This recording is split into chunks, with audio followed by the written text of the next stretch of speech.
며칠 뒤 어느 늦은 밤 잠든 아버지의 동태를 살피는 희원 씨. 아무래도 아버지에게 들키면 안 되는 비밀이 있어 보이는데요. 그 수상한 낌새를 도원 씨도 눈치챈 것 같습니다. 잠시 후 밤늦게 집을 나온 희원 씨가 향한 곳은 한 모텔.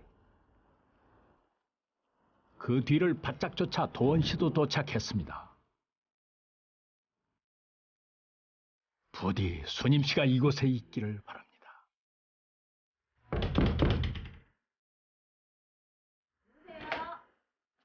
아버지를 보자마자 깜짝 놀란 희원 씨. 여보. 드디어 사라졌던 수님 씨를 찾았습니다. 그런데 수님 씨 몸 곳곳에 의문의 상처들이 가득합니다. 너 지금 엄마한테 무슨 한 거야? 아니 무슨 짓이라냐? 감히 네 애미를 이런 데다 가둬? 여보, 그게 아니라. 더 늘 필요 없어. 당신 빨리 나와. 얼른. 네, 알았어요. 희원 씨는 어머니를 숨겨놓고 왜 거짓말을 했던 걸까요? 며칠 후 아버지와 화해의 술자리를 마련한 희원 씨. 이제 좀 정신을 차린 겁니까? 아버지 죄송해요. 다시는 안 그럴게요. 장인어른, 이 술 한 잔 받으시고 이제 마음 좀 푸세요. 어째 많이 보던 그림입니다. 또 도원 씨에게 술을 권하는 부부. 그래. 앞으로는 그러지를 마. 예. 자, 이번에도 뭔가 꿍꿍이가 있어 보이는데요. 그런데 도원 씨 마시는 척하면서 술을 슬쩍슬쩍 버립니다. 2번은 당했어도 3번은 당할 수 없죠. 그렇게 몇 시간이 흘렀습니다. 도원 씨 이번에는 안 당하려 그렇게 버텼건만 또 정신을 잃고 말았군요. 에휴, 이 2 사람 주고받는 눈빛을 보니 오늘도 또 그 일을 할 모양입니다. 그로부터 몇 분 후 여보 가자. 만취한 아버지를 오늘도 집 밖으로 내보낼 생각인 희연 씨 부부. 참 세상에 이런 비극이 또 있을까 싶습니다. 그런데 아빠. 도원 씨 역시 취하진 않았었군요. 날 보내는 게 그렇게 소원이냐? 그래, 가자. 내 발로 가주마. 계속해서 자신을 버리려는 자식 앞에서 도원 씨는 이제 모든 걸 체념한 듯합니다.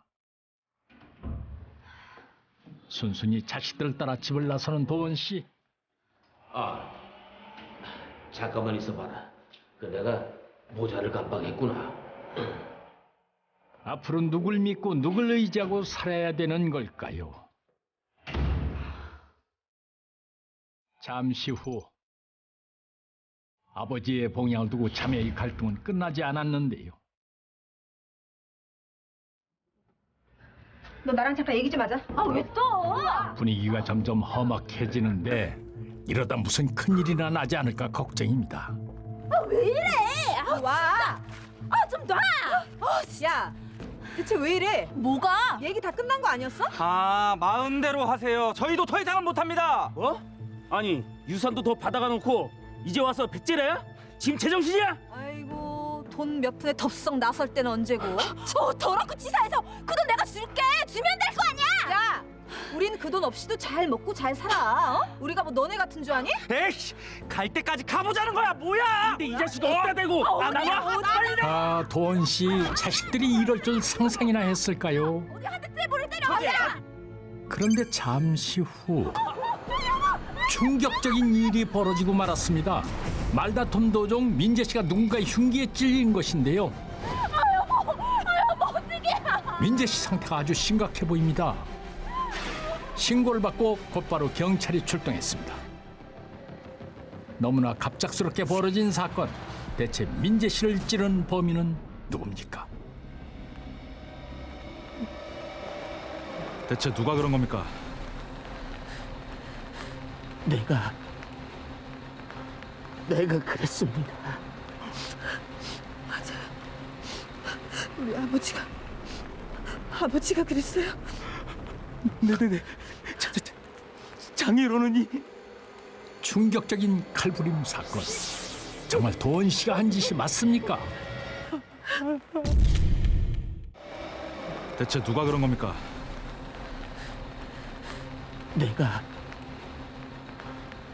그랬습니다. 우리 아버지가 그랬어요. 네네네. 장인어른이 충격적인 칼부림 사건. 정말 도원 씨가 한 짓이 맞습니까?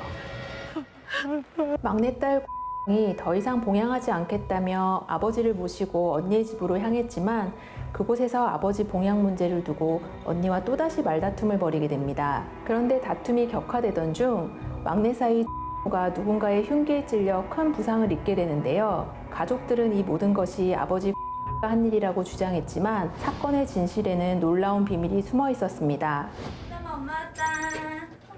이 가족의 충격적인 사연은 1년 전 그날부터 시작됐습니다. 할머니가 왜? 그 점 수님 씨에겐 남모를 가슴앓이가 있었는데요. 엄마. 온몸에 가득했던 상처와 멍투성이. 가해자는 바로 남편 도원 씨였습니다. 하루는 이런 일도 있었습니다. 소담이 너 이거 뭔 줄 알아? 아니요. 이거 네 할머니가 말 안 들을 때 혼내주는 몽둥이야. 소담이 너도 말 안 들으면은 이 몽둥이로 혼날 줄 알아? 아버지. 엄마, 무서워. 우리 소담이 방에 들어가 있어. 응. 아니 지금 애한테 무슨 말씀하시는 거예요? 내가 뭘? 아내는 물론 손녀에게도 협박을 일삼았던 이도원. 아버지, 당분간 언니네 집에 가 계시는 건 어떠세요? 뭐? 너 내 그럴 줄 알았다. 아버지 자꾸 이러심. 저 아버지 모실 수 없어요. 너 그거 네 엄마가 시켰지, 맞지? 내 이 옆에 내를 그냥. 이도원에게 아내는 그저 자신의 화를 푸는 도구에 지나지 않았습니다. 나이가 들면 괜찮겠거니 했지만은 이도원의 폭력은 점점 심해져 갔는데요. 아버지와 어머니를 떼어놓아야겠다고 결심한 희원 씨는 도원 씨를 고주망태로 만들어 언니 집에 강제로 두고 왔던 것입니다. 하지만 폭력적인 아버지의 봉양은 언니에게도 쉽지 않은 일이었고 그렇게 희원 씨는 마지막 방법으로 어머니를 아버지 몰래 피신시켰는데요. 하지만 아버지 이도원에게서 벗어나기란 쉽지 않았습니다. 당신 얼른 나와. 알았어요. 빨리. 가족들에게 이도원은 말 그대로 생지옥이었지요. 제대로 고쳐주지. 이런 상황에서 부처 같은 자식들이라 한들 아버지를 곱게 볼 수 있을까요? 날 또 내보내겠다 이거지. 내 이것들을 가만두나 봐라. 막내딸이 계속해서 자신과 아내를 분리하려고 하자 이도원은 앙심을 품게 됩니다. 사건이 있던 그날 모자 속에 흉기를 숨기고 딸을 따라 나섰는데요. 자신의 거처를 두고 자식들이 말다툼을 벌이자 화를 참지 못한 이도원은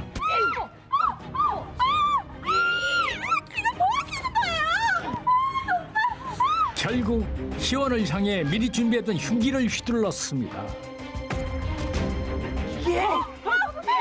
이 과정에서 막내사위 민재 씨가 대신 흉기에 찔리게 됐고 뒤늦게 첫째 사위 준구 씨가 흉기를 빼앗으며 상황은 끝이 났습니다.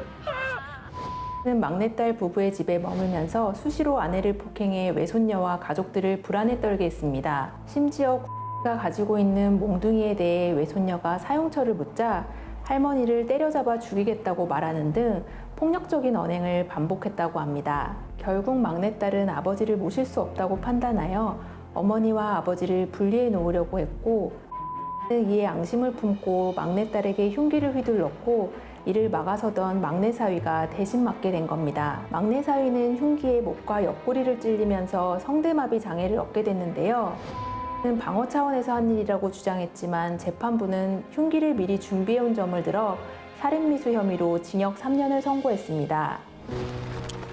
아니 형사님, 부모 버린 자식이 더 나쁘지. 그런 자식들한테서 나 하나 지켜야겠다고 정당방위한 내가 더 나쁜 겁니까? 아버지! 아버지가 엄마한테 그런 짓만 안 했어도 이런 일은 없었다고요. 네? 내 마음대로 내가 교육시키는데 뭐가 잘못됐냐? 나 잘못 없어요. 쟤들이 나쁜 거지. 가서 얘기합시다. 가서. 네? 아니 형사님. 끝까지 자신의 잘못을 모르는 도원 씨가 알아야 할 것이 있습니다. 가정폭력은 가족이란 이름으로도 절대 용서받을 수 없는 극악한 범죄입니다.